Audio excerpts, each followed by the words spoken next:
បាទសួស្តីបងថ្ងៃនេះខ្ញុំមកឆ្លើយ comment ជាមួយនឹងបងស្រីនាង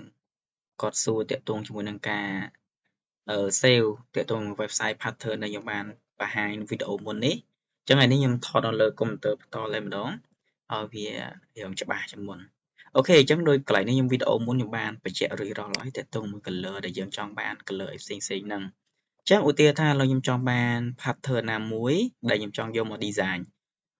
ដូចជាកន្លែងនេះបើសិនយើងចុចពាក្យទៅ download ហ្មងយើង download តាត្រឹមជា thumbnail បន្ទូចទេអញ្ចឹងដើម្បីឲ្យវាច្បាស់យើងអាចយកមក design បានអ្នកគ្នាយកពាក្យថា create wallpaper នេះហើយយើងរើសយកខាងលើគេនេះយើងយក hide តែម្ដងអញ្ចឹងវាមានចំណុច